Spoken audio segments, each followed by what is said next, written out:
good afternoon, and good evening. It's 8 a.m. in San Francisco, it's 3 a.m. in Sydney, it's 1 a.m. in Tokyo, and it's 9:45 p.m. in Kathmandu, Nepal. So we really appreciate those of you who are dialing in from all over the world. We have really quite an extraordinary group of experts and world leaders speaking with us today. And so we're going to start in the Washington, D.C., Northern Virginia area with Verinda Fike. She is the director.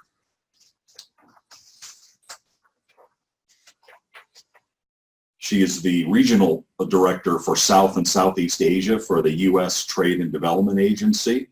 She has an extraordinary background. She leads not only that for USTDA, but also their global transportation sector, and that's what she'll be focusing in her conversation today. She also, prior to that, spent 3 years in China working on a variety of programs with patient relations and marketing in women's clinics in cooperation with Johns Hopkins University. She has a Master's of Science in Foreign Service and a Master of Public Policy from Georgetown University, as well as a BA from the University of Colorado in International Affairs and Mandarin Chinese. So Verinda, we're really pleased to have you here today, and we look forward to hearing more about the transportation sector. Thank you for sharing. Great. Well, thank you. It's an honor to present for this webinar, and I really want to thank the Global Chamber for reaching out. And I'm very pleased to talk about ways in which the U.S. government can help connect U.S. companies to export opportunities and infrastructure projects. So as Doug mentioned, I'll primarily be talking about transportation sector, but we are working in a variety of different sectors throughout the world. If I could go to the next slide. So just very briefly, essentially our mission as an agency is to create commercial opportunities and connect U.S. companies to infrastructure opportunities in emerging markets. Next slide. And we do that through two main ways. So first, you will see here our early project planning funding. So we, as part of the U.S. government, we are the only agency that offers this type of early project planning funding for feasibility studies, pilot projects, and technical assistance activities. We also do a number of events, so orientation visits, or as we often call them, reverse trade missions, where we bring international delegates to the United States to introduce them to a particular technology or sector here in the U.S., which I think is especially important for smaller firms that may not have the opportunity to travel frequently international, as we try to bring those procurement opportunities directly to the U.S. companies here. Next slide. So our three priority sectors are in transportation, energy, and telecommunications. In transportation, I'll talk about at length, so we'll get into that in a minute. In energy, it's really across the board, from everything from clean coal to renewable energy to smart grid work. And on the telecommunication side, we're doing everything from cloud computing to data centers to smart city type of activities. Next slide. And among those three sectors, transportation is where we've seen the most success. So we've seen about $19 billion in U.S. exports as a result of USTDA's support over the last 2 decades plus. Next slide. And we are fairly good at what we do. So for every $1 that we spend, we see about $104 back in U.S. exports. So I want to give just a couple of snapshots in terms of the types of activities that USTDA does. And I do want to emphasize that this work is not tied aid. So we try to just handpick those opportunities where we see the most opportunities for U.S. firms and look for sort of win-win scenarios where the host government is really prioritizing a particular activity. So we try to connect U.S. companies to those opportunities. And so we're very active in transportation and the aviation front. So the few examples I'll give are more focused on aviation, but then I do want to just touch briefly on what we're doing in rail and ITS and ports as well.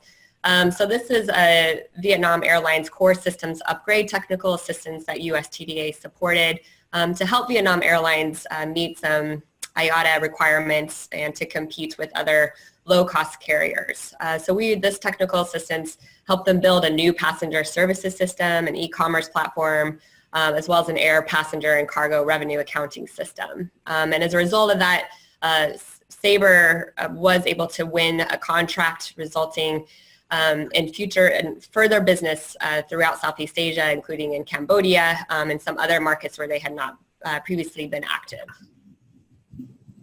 Next slide. Just another example that's more focused on our event side. Earlier this year in Mumbai, we held a US-India Aviation Summit, and this was in support of the US-India Aviation Cooperation Program, which is a public-private partnership that USTDA, in partnership with the FAA as well as the Ministry of Civil Aviation in India, supported about 8 years ago now. It's been a very successful platform for us to find ways for us to work better with the Indian government in the aviation space. At the conference, there was $300 million in new commercial contracts that were concluded. A lot of these were several years in the making, but events like these are often sort of the catalyst or the action-forcing event that can conclude some of those contracts. We discussed a variety of different topics, had 2 site visits, and as a follow-on to the event, we do try to have sort of a strategy involved in terms of not just doing one-off events, but having it be more integrated and do some follow-on activities. So over the course of this year, we're going to be hosting 3 reverse trade missions of bringing Indian delegates to the United States to introduce them to a variety of different topics as a follow-on to the summit. And on the rail sector, we did launch in late 2017 a new global freight rail initiative, which is really focused on spurring the U.S. private sector and the U.S. rail sector to be more engaged internationally and targeting some key opportunities. This is just a snapshot of some of the key U.S. exports that we have identified as previous success, as well as ones that we're looking at, opportunities that we're looking at going forward. These are some previous activities that we've done in Southeast Asia and rail. We've been most active on the reverse trade mission of bringing delegates over. We've found in the rail sector that a lot of times it's just a big procurement that's out, and they are trying to get a sense of the global competition that is out there. And so that's been more conducive to bringing delegates to the U.S. as opposed to doing more technical assistance or feasibility study work. Likewise, in the port sector, we've done a variety of different activities. I would say where we've had the most success is in the security realm for cargo at ports. We've done that in Colombia as well as China, and we've also done several reverse trade missions in that area as well, and just want to give a snapshot of some of the key areas that we're focused on in terms of the equipment, services, and the energy efficiency and technology solutions. And finally, just the other aspect of transportation that we work in is intelligent transportation systems. We are becoming a little bit more active in this sector as we're expanding our smart city work, especially in South and Southeast Asia. A lot of the smart city work that we're doing in Ho Chi Minh City in Vietnam, as well as several smaller, although still large cities in India as in support of the country's own smart city initiative. We are starting to do a little bit more in ITS. Obviously, U.S. firms have a lot of technology on the software and IT solutions, so that's where we see the most opportunity.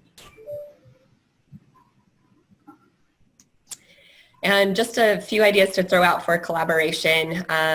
Again, we have all of these feasibility studies and technical assistance all have public reports that are accessible through our library. And so it can be very broad. You can say, I'm just interested in the port sector globally. What feasibility study reports do you have? And we can send you, everything we've done in the last 5 years or so. And a lot of these activities take several years to complete because we are talking infrastructure. So it can make sense to look 5 years plus back as those opportunities are nearing completion now. There's also the opportunity to bid directly on our feasibility study and technical assistance activities. If you are a U.S. company, those are posted on our website. You can also bid on, we do a variety of definitional missions where we're constantly looking for high quality experts to work for USTDA, to go out into the field and to basically assess what opportunities might be ripe for USTDA funding. And as far as the reverse trade missions go, you are welcome to look at our website and participate. We do public business briefings for every delegation that we bring over, that we invite companies to participate in the United States.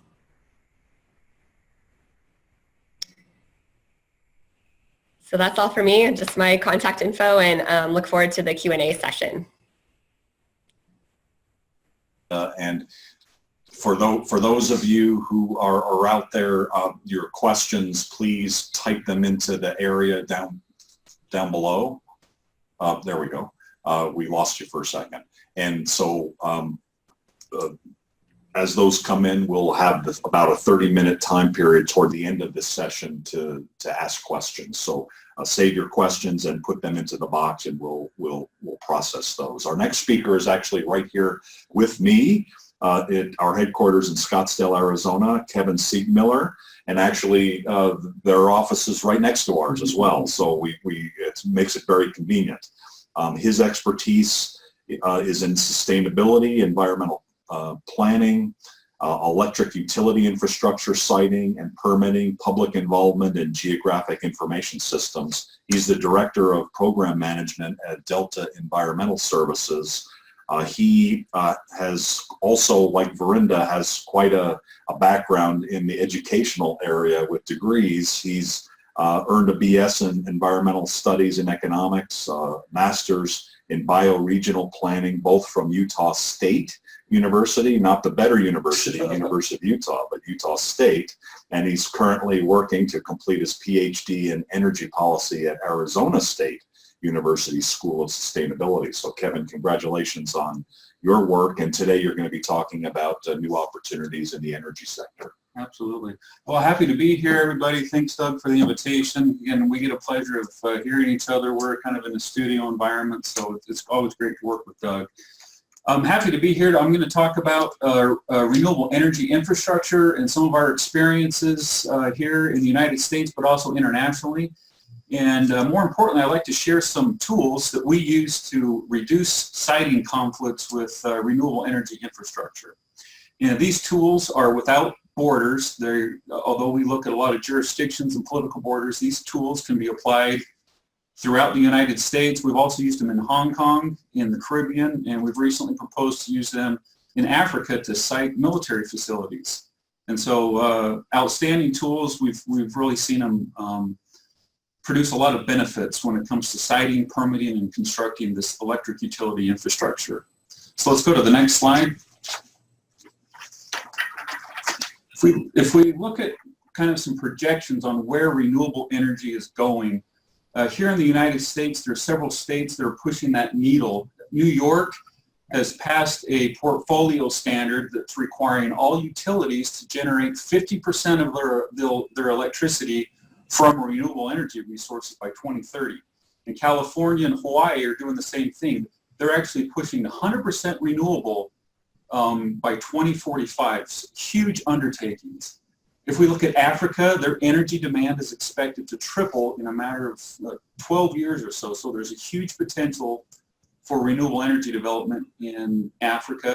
And then when we look at China, China is going through huge changes here. Highest producer of renewable energy worldwide. They're out competing fossil fuels and nuclear. So they're doing some amazing work out there in renewable energy. Let's go to the next slide. So with all of this growth here, really the future growth of renewables is highly dependent on projects being able to overcome some of these complex on-the-ground permitting issues. And we're going to talk about some of these. So an important question that comes up, at least when it comes to permitting this infrastructure, is how can we dramatically expand solar and wind without clashing with these other very valid and important competing land uses? So I'd like to take you through kind of a real-world example of how we've addressed some of these issues here in Arizona and how we're looking at them in other parts of the world. So let's go to the next slide. So if you've been to Arizona lately, the sun is still shining super strong, way too strong in the months of June through August here. We're ranked third nationally when it comes to installed solar capacity. We've been named the Persian Gulf of solar energy. We know that there's a strong public demand for renewable energy resources, at least nationally. Let's go to the next slide. In addition to these outstanding solar energy resources, Arizona has a very strong military presence. It's important both to the local economy, but also to the national security. However, the military is concerned about some encroachment issues from wind turbines, power towers, of these utility scale solar operations. They're concerned from radar interference that comes from wind turbines. They're concerned with low-level flight obstructions that come from these power towers that are often 900 feet, or these wind turbines, they're inching up. 500 feet for a wind turbine is not uncommon anymore.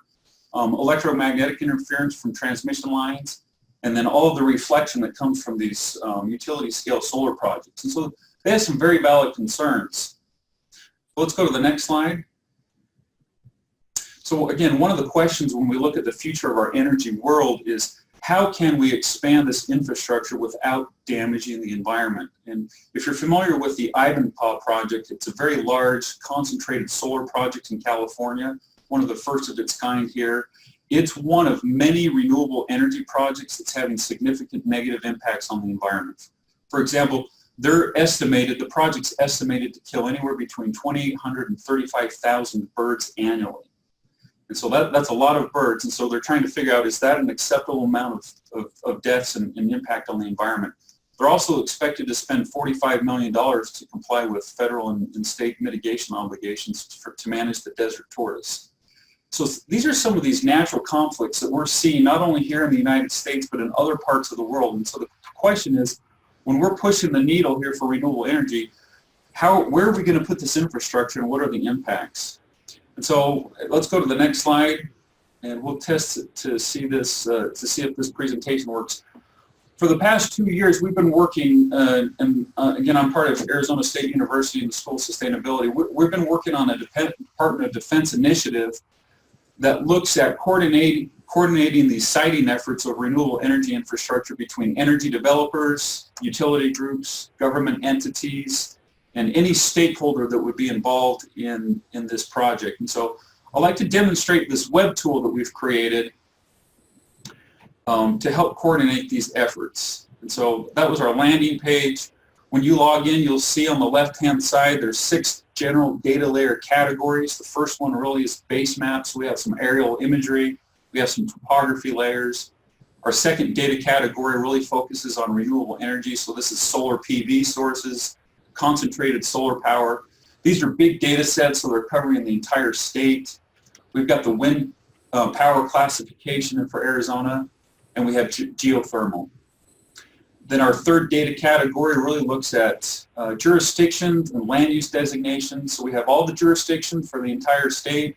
We have national monuments mapped out, wilderness areas. We have the Bureau of Land Management leasing areas and constraint areas, basically no surface occupancy, national parks and tribes. Any data layer that has a jurisdiction we have. We have the environmental data sets, so critical environmental concerns and threatened and endangered species habitat. This tool is like any other tool. You can zoom in and out. You can click on a feature and an attribute box will pop up, or we have a legend that will show you what you're looking at.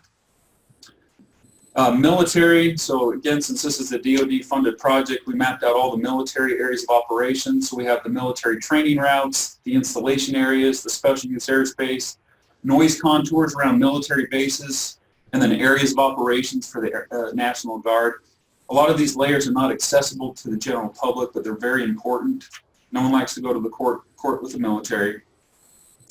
Our last data category really looks at infrastructure. So we were able to map out all the power plants, all the transmission lines, the substations, the natural gas and petroleum lines, approved utility corridors, so on and so forth. This took a lot of blood, sweat, and tears, but from an infrastructure perspective, having this information is very important. So if you were a developer, you could go into this tool and you could kind of conduct a desktop analysis, but we wanted to build some more sophisticated tools in here. So it allows you to create a project based on the type of project you have and do some analytics. And so This is a wind project. If you had a PV project or a CSP project or a transmission line project, you could change between projects.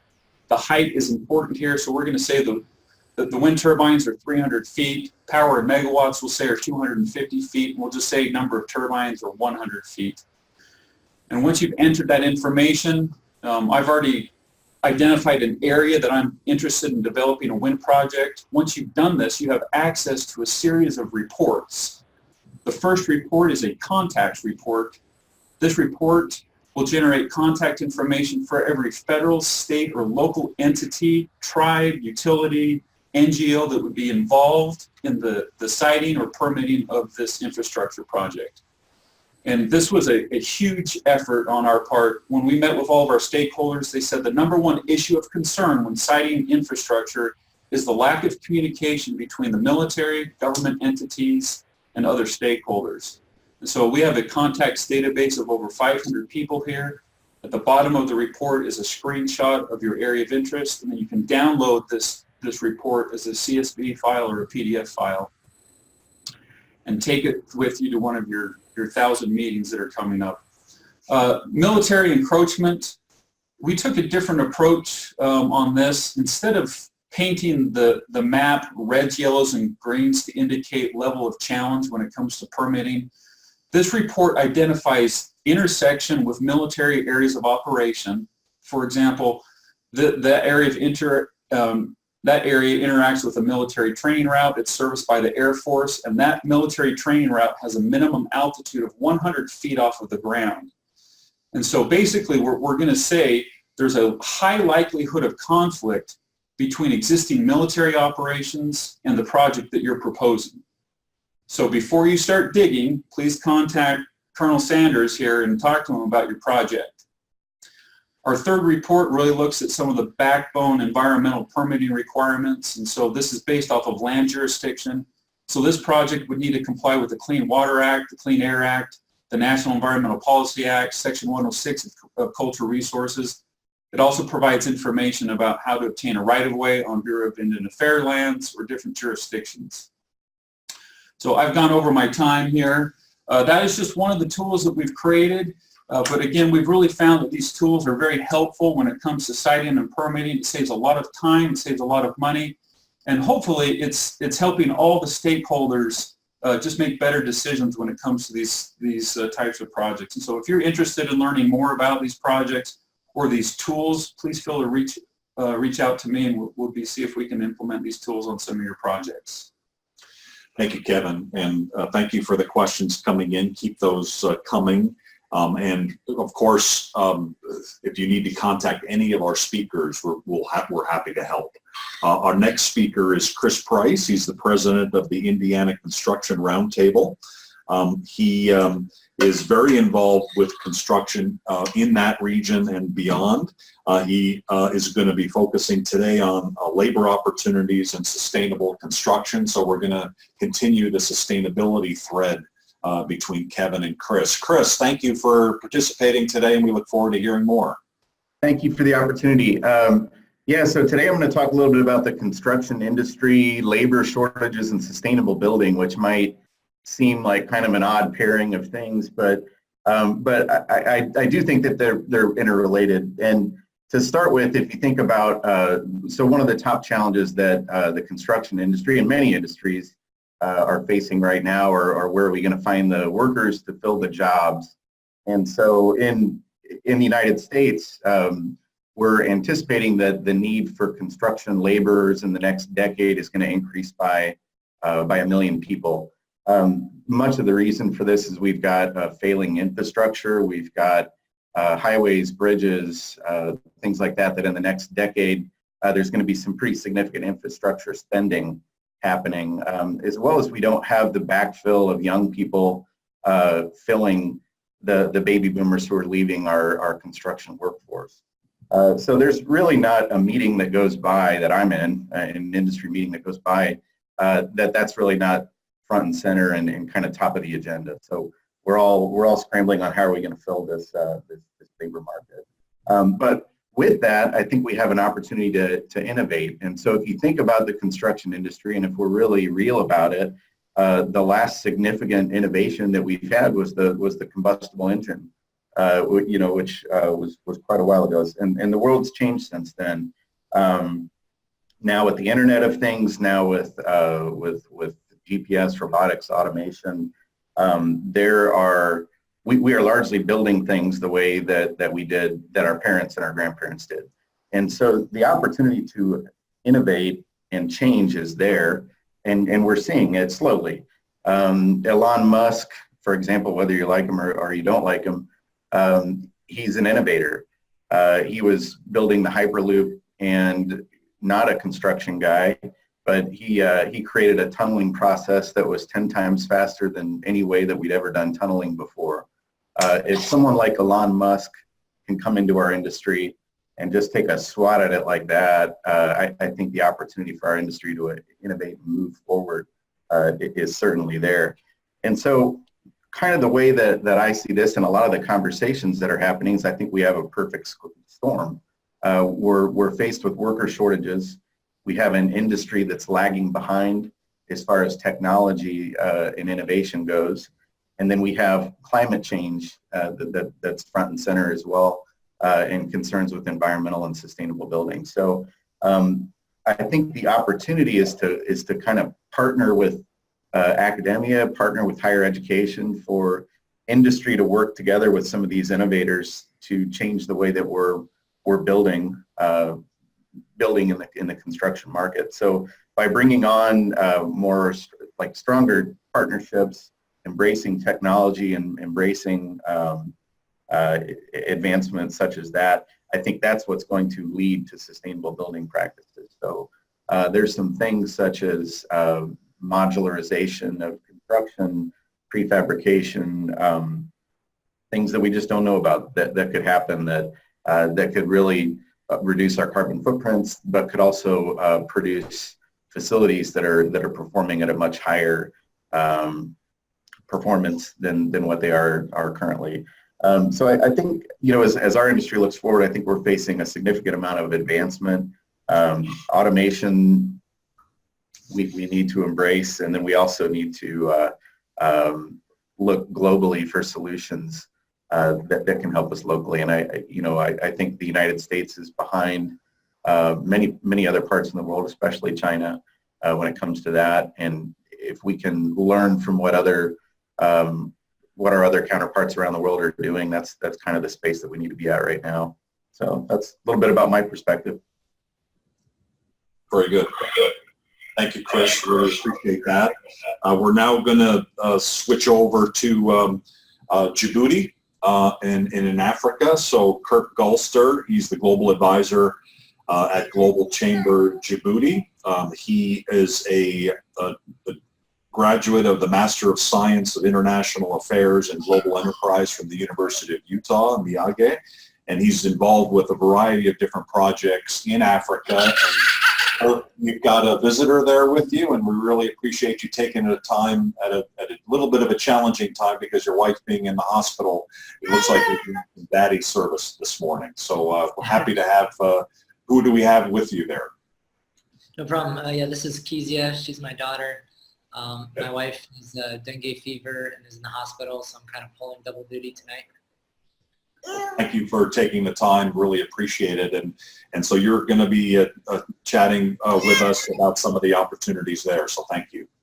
Absolutely, yeah. So I do want to hit some key points about Africa, but I'm going to stick with Eastern Africa, kind of the region I'm in the Horn of Africa, and a little bit in Northern Africa, because I work a lot with Arabs and kind of I know of some opportunities in Egypt as well.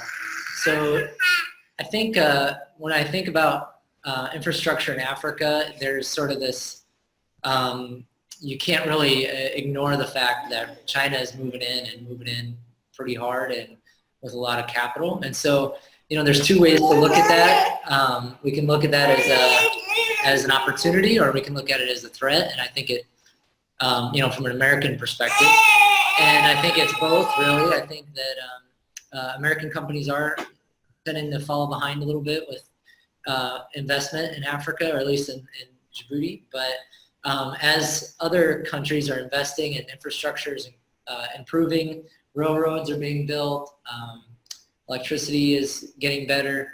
That provides more opportunity for business to thrive here. And so even if you're not in the infrastructure sector, you'll still benefit from infrastructure development across Africa. One way that I noticed that has been really popular with infrastructure development here is the power purchase agreements, kind of going with the renewable energy theme a little bit, as well as with private-public partnership. And I hope you all can hear me okay. Sorry. But with the private-public partnerships, it's really a strategic win for everybody involved. Because what it does is it involves, you're getting the government involved in your project, which now they have a stake in the game, which helps your project not have as much political risk. You can kind of dodge some of the risk that way. Of course, then you're dealing with more bureaucracy, so that's a challenge. And then, so there's a lot of development in the renewable energy sector. I think that's probably the biggest sector that I'm seeing a lot of investment in, with solar and, all across Africa, North Africa. I've heard of big solar projects in Morocco, Egypt. There's one that started here in Djibouti. I'm personally working on a public-private partnership in the housing development sector that will utilize renewable energy. And so we are looking at renewable energy pretty heavily. Other areas are hospitals. The Chinese are moving in pretty heavy with hospitals and laying down railroads and ports. There's a port, another new port coming up, Chinese port being built in Djibouti now. And so that creates a lot of opportunity for trade. So those are some of the major infrastructure projects that I've noticed, and just some of the ones I wanted to point out. And I don't really have, I guess I don't really have too much else to say about that, unless you have specific questions. Okay, and we'll have some questions for you in a moment, so thank you very much for that. And, switching over to the other side of Africa, we're going to be talking to Demba. And Demba is the global advisor of Global Chamber Dakar, so he's involved with business in and out of Senegal and beyond. Demba, you're in the Baltimore, Washington, Northern Virginia area, or Maryland as well right now, and you're part of our advisory board team in the Baltimore, Washington chapter of Global Chamber. So thank you for all the things you do with us, and we look forward to hearing your comments today about opportunities in and out of Africa.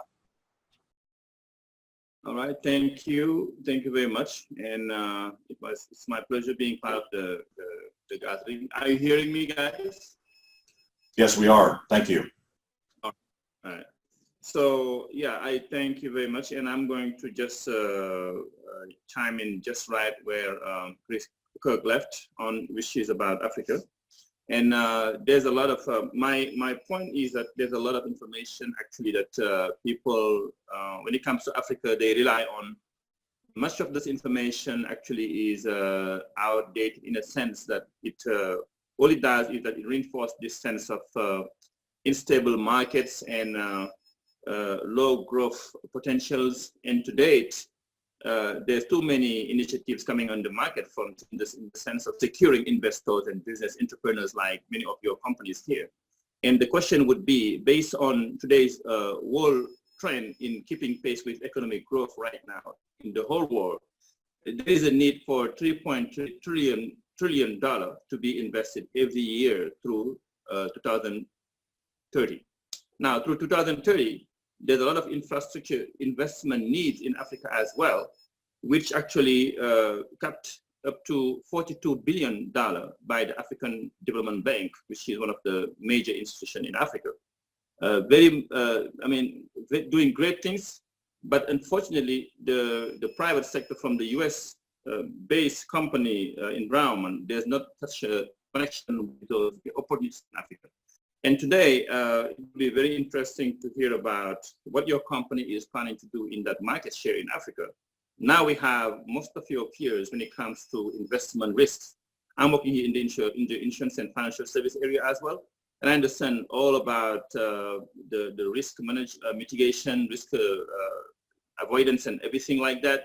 But the bottom line is, at the end of the day, today we have an environment for the last 5 to 10 years, which is very much attractive for African businesses, for US businesses to get part of this infrastructure challenge and need in Africa. Most of it dealing with infrastructure, with energy, and of course, sustainability.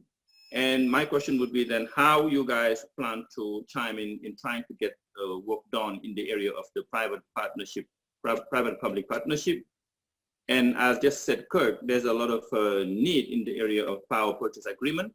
And that's something we do as well in the contracting side of it, make sure locally, the local government and the authority it takes to sign on those PPA or those PPA can be in the most beneficial favor from the US perspective and as well from the local African government perspective. So I would look forward to hearing from you guys to maybe give some prospects of expanding further in Africa region and see how we can help, mostly in the West Africa, but Central, and lately I just started having some connection for South Africa as well.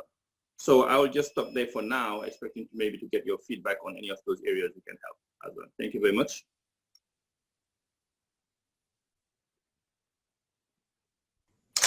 There we go. Thank you very much, Demba. Yeah.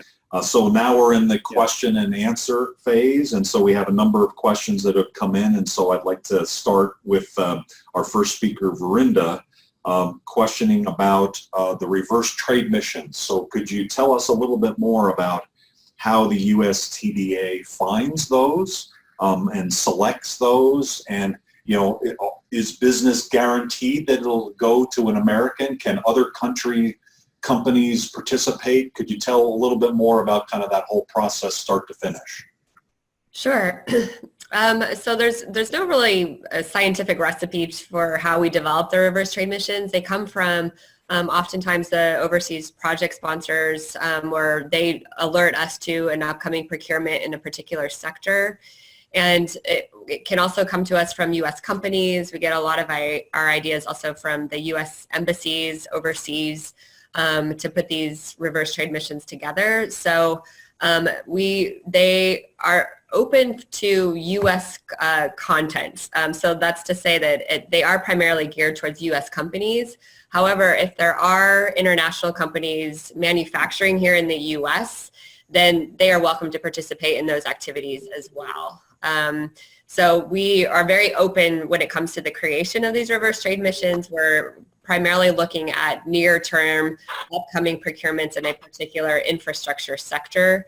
They can also be in follow-up to a feasibility study that we've done in a particular sector or an event, like I mentioned in the aviation space. So there's not really one avenue that it comes from, but we take our ideas from a number of different organizations and people. So I really welcome if somebody does have an idea out there of an opportunity we should be looking at in an overseas market, happy to take a look. And then, yes, if you would like to participate, also happy to connect you to the current ones that we have on our website, which we do update on a weekly basis. We have about 60 delegations that come in on an annual basis to the U.S. All across the world. Okay. So about 60 reverse trade missions that are actually, they do an event or a meeting in the U.S.? Correct. Yes. And we try to get them, across the U.S. So they'll hopefully be hitting every state, one of the delegations. Okay. Are the people who participate on the U.S. side, are they, I'm sure they're not guaranteed that necessarily that the business will go to a U.S. company. Kind of what do the foreign entities kind of promise you in terms of their openness to work with a U.S. company? Because are there times when they just say, well, we couldn't really find somebody, so we took a Swiss company?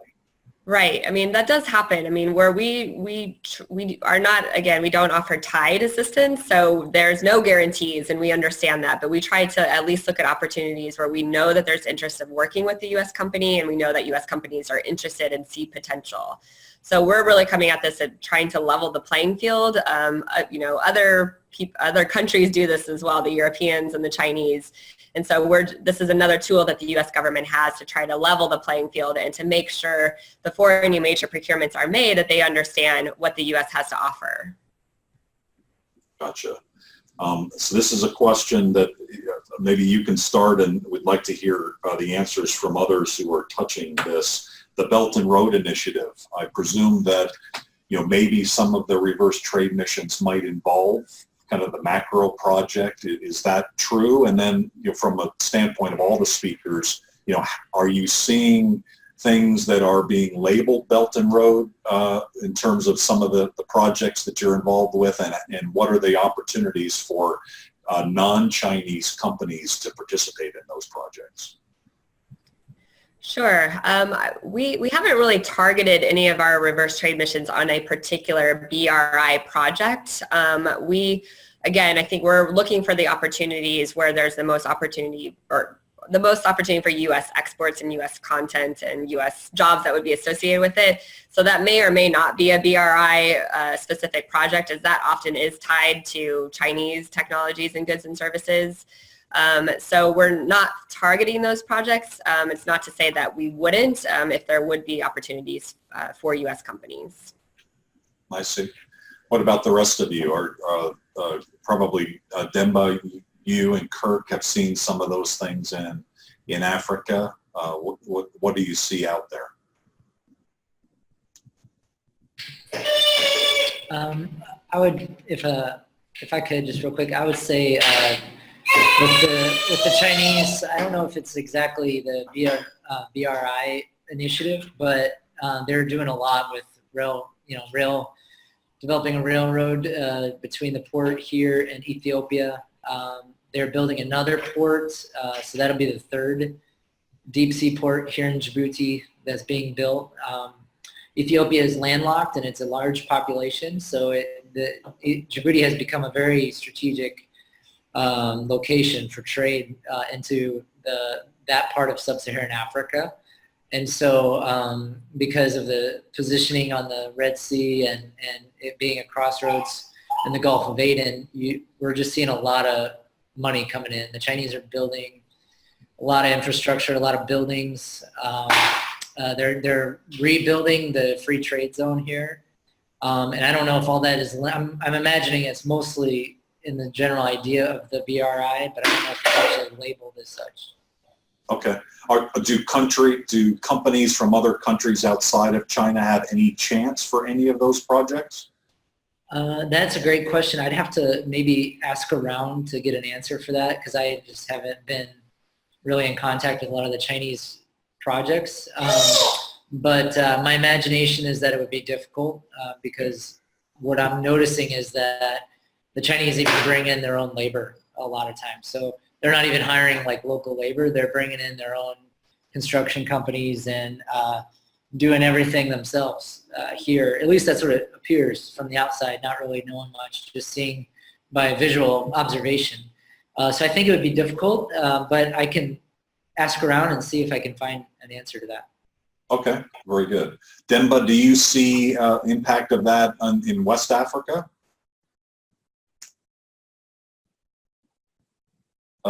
To how China, his reference to how China is doing business is no different from how it is in the whole West Africa, I would say.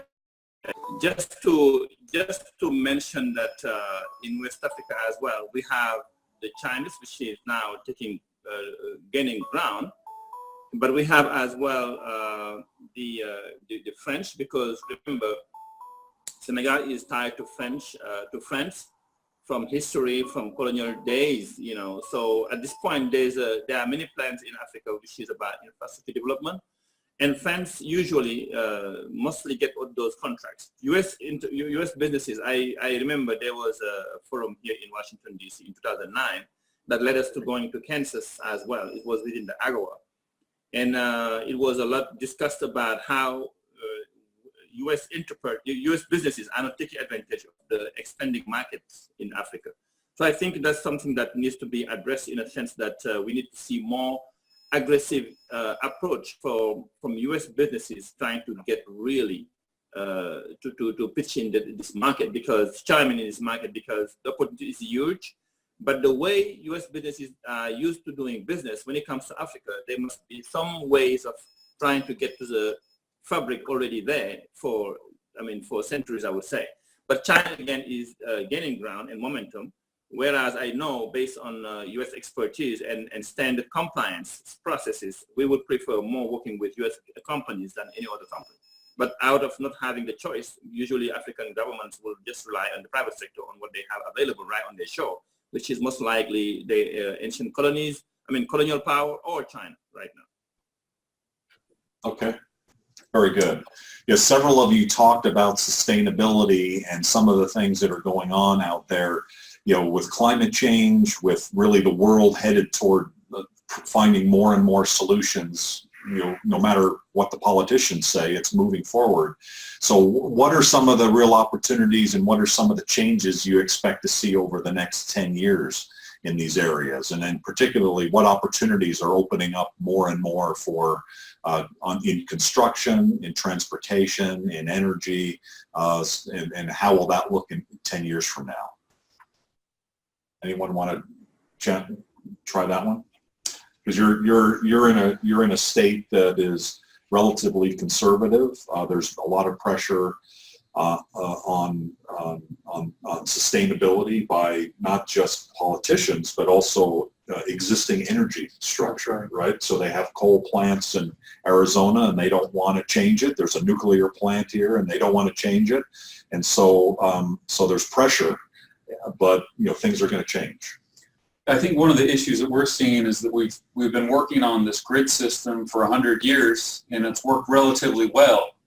And as we introduce this new technology, if we introduce it too fast, then there's some big issues of concerns with blackouts and costs and reliability. And so it's a huge investment to go from what we are now to where we want to be, tens of billions of dollars in new technology, smart grid technology, transmission infrastructure. That is massive, and who pays for that?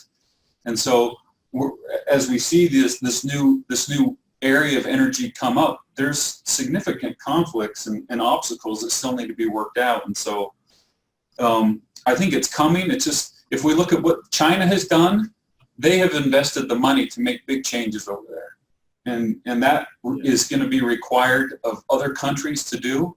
It's just timing and conflicts and trade-offs with other very valid and competing interests that we've seen.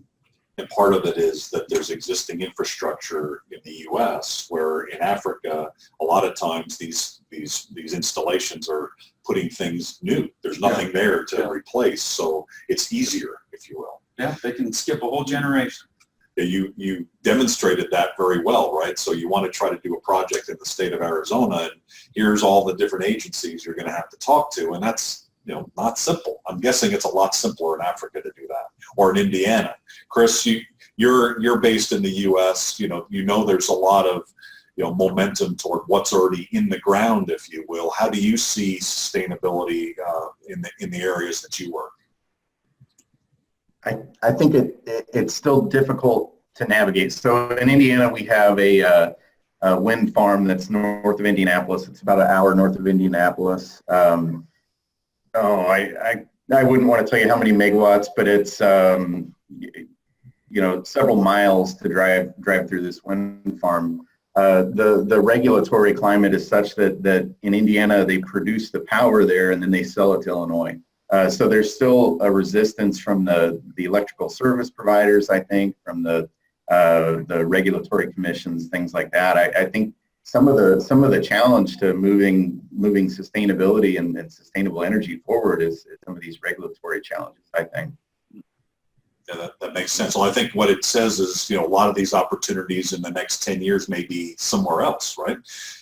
Go to Africa with your opportunities, go to other countries. Demba, Kirk, you and Kirk kind of see that. There's great space basically, right? Wow. Absolutely. Yeah. I would say that, even in Djibouti, it's a socialized sort of government-ran economy here. And electricity company here is partially government owned, partially private. And originally they were very closed off to any kind of solar projects and things like that. But I'm noticing that those types of things are starting to lift, and they have signed at least one agreement. I'm not sure if it was the Chinese or which company got the agreement to do a solar farm here.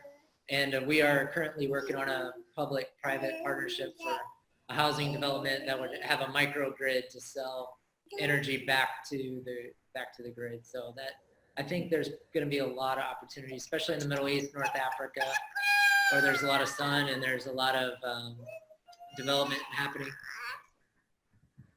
Yeah, understand. Yeah. Yeah. Go ahead, Demba. Yeah, I can chime in. Right? Yes, I was going to say that unlike, as you just said, here in the United States, we can detect a somewhat cumbersome environment when it comes to taking decisions, when it comes to building codes or some compliance standards and stuff like that, because there's already an infrastructure right here. And any further investment would be just a layer on existing infrastructure. In some way, somehow, companies, businesses, and local governments need to adjust to what's going on and what's the future about sustainability. In Africa, as you just said, there's no such, these are all to be built from scratch. And that's what I think China knows very well, enough to take advantage of this newness in the environment so that they can do whatever they want from the get-go. And later on in the next 5-10 years, we can come back and say, well, this was not laid on a sustainable foundation. We need to undo and redo something else. And I would not want the US businesses to just wait until then to come and just to get onto the phase to redo things. We can get in the process because remember, most projections when it comes to Africa are all targeting 2030. 2030 is like 12 years from now. 12 years from now, how to build and be part of this commitment going forward in the next decade to make sure those US companies will be part of the building base foundation of the infrastructure to come. This will take negotiations, this will take field visits, this will take contracting and opportunities to find out with local companies in the ground. And that's what something that we would be very much regretting for not being part from this point forward. And most in Africa, most countries, just to close on that note, most countries that right now have the environmental impact assessment within their framework of operation when it comes to environmental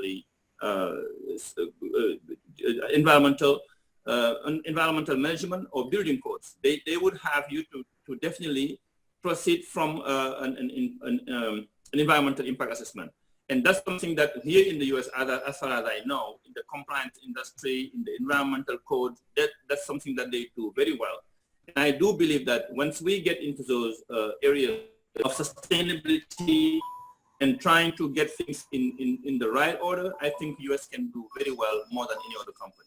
So that's just my call, and just to make sure you guys will take advantage of this term coming by 2030 to make sure you'll be part of the builders on the ground. Okay, thank you very much. We've got, looks like about 6 or 7 minutes to go, and so we've got a couple more questions, so let's see if we can fit at least one more question in. And you maybe start with Verinda relative to this one. It's kind of the issue of how easy is it to work on these projects from the standpoint of keeping it all legal and above board. We know even in the U.S., I mean, Spiro Agnew, before he became vice president of the U.S., as the governor of Maryland, took payments for projects that he had decision factor over and got money. And so we know even within the U.S. that happens. We know it happens all around the world. Is that, Verinda, part of kind of the decision process of which reverse trade missions are made? And you probably can't guarantee any of that doesn't happen wherever these projects are happening, but how does a company navigate that in today's world? Yeah, I think one of the ways that our agency tries to address that sort of tangentially, I would say, is, I mean, a lot of times these governments or they're looking at a U.S. company, and when you compare it to a Chinese company, it's often a higher cost. And so, they're looking for like a kickback or something to try to get a benefit for why they wouldn't go for the cheapest cost. one of the ways that we're trying to address that just systematically is through our global procurement initiative, where we have partnered with about 12 different countries now to train their procurement officials of how to look at life cycle costing and best value and how to incorporate that into their procurement decision making. Which would allow them, I mean, a lot of times they really do want to go US. They, have been burned on cheaper Chinese technology, but they are fearful that, sort of the blowback internally may not be positive, and they want something quick and cheap. But this would allow them to look at US technology and higher quality and to assess the total life cycle cost of the entire project. So while not specifically addressing your question, that's one way we're trying to address it systematically in the countries where we work. Okay, so basically then the person who's purchasing it has a better understanding of the overall cost and then can also sell it to their own constituents, whoever they are, including the public. That's exactly right.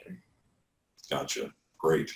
Gentlemen, the rest of you, I presume that you maybe even have been on projects where this has come up. How do you navigate this? Doesn't ever happen in Indiana, I suppose, Chris, right? No. No, it's so weird. Most of the companies I deal with are the contractors and the subcontractors, and when it comes to,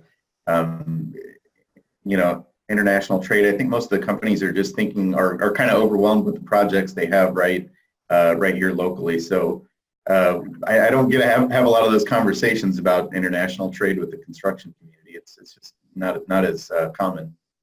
Gotcha. And in terms of this kind of a thing, it's been pretty washed out of the U.S. system. This kind of, I'll give you this project, but you got to do me a favor. No, I think that's probably still out there. Not as discussed. I don't get involved in those conversations, but no, I definitely think there's still some of that. Okay, gotcha. Kirk and Demba, any comments on that? I presume you try. I know you keep above the fray of that, but I'm sure you run into some cases where that is a factor. How do you push past it?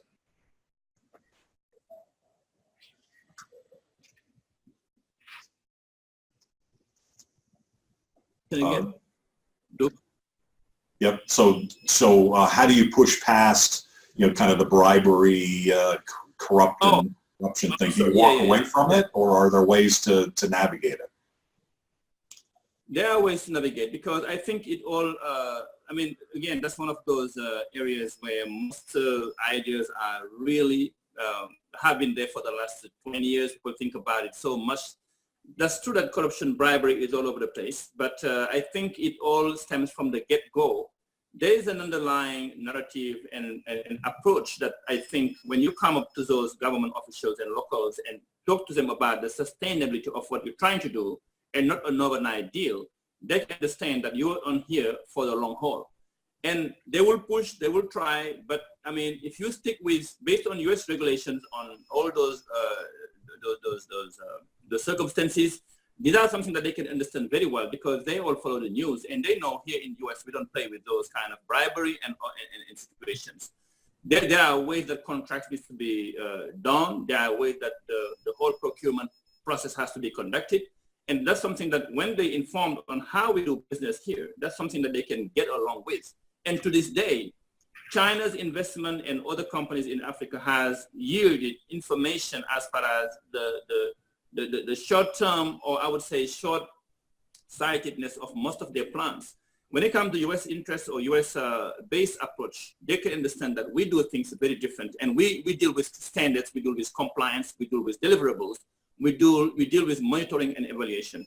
And that's something I think if you put these part of your narrative from the get-go, that's something they can very much get along with. Very good. We've actually run out of time, so I'd like to just switch over to Verinda just for a 30-second, 60-second final. How do people stay engaged? You mentioned about the website.